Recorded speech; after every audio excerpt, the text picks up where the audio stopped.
Hi, my name's Susan Niermeyer. I'm from the University of Colorado and also representing the American Academy of Pediatrics.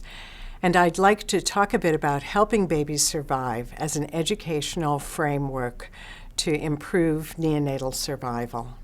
Helping Babies Survive is really a suite of 3 educational programs that directly address the major causes of global neonatal mortality. Helping Babies Breathe addresses basic resuscitation interventions. Essential Care for Every Baby is a package of essential newborn care that includes thermal protection, promotion of early and exclusive breastfeeding, recognition of danger signs, and antibiotic treatment, as well as prevention of infection. And Essential Care for Small Baby really develops the concept of the well small baby, but recognizes that that baby needs additional thermal support and additional support for adequate feeding. These programs really address the formula for survival by delivering the best in medical science with high educational efficiency. But we can see that the third element in this formula is that of local implementation. And these programs also provide a framework for that implementation to change practice and improve the quality of care. These are data from Haydn Hospital in Tanzania, where Helping Babies Breathe was implemented in a one-day workshop. You can see that there was good transmission of knowledge, good acquisition of skills, as assessed by video recordings, but actually the practice in the delivery room deteriorated as recorded by in-person observers in the delivery room.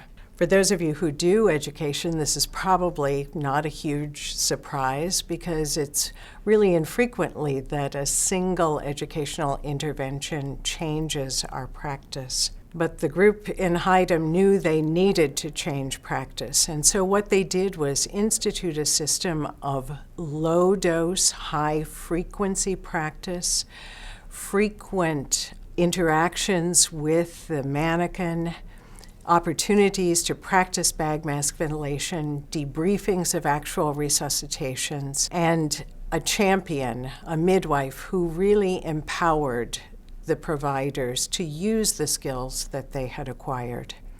And what they showed was a restoration of good practices, a decrease actually in the number of babies who required bag mask ventilation because stimulation was effective in helping them to breathe, but still obviously some work to do with a prolonged time to bag mask ventilation.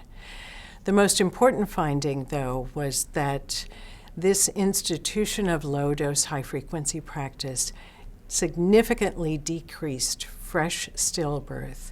Babies who very likely were simply still at birth, not breathing, not crying, not moving, but who had a heart rate and responded to timely resuscitation.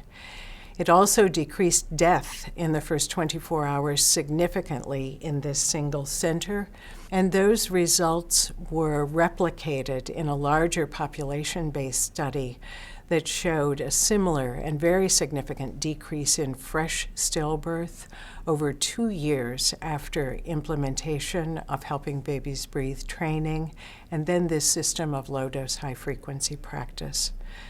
Just as remarkable was a 47% decrease in neonatal death in the first 24 hours as a result of this training and practice.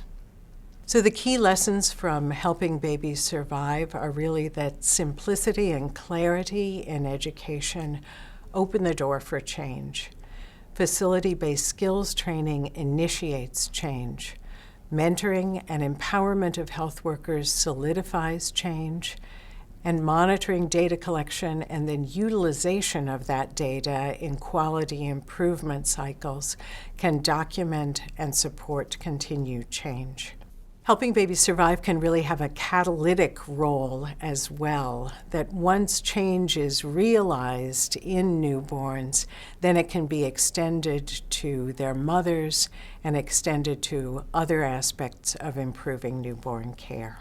Thank you so much. If you'd like to find additional information, visit helpingbabiesbreathe.org at the American Academy of Pediatrics Global Resource Site.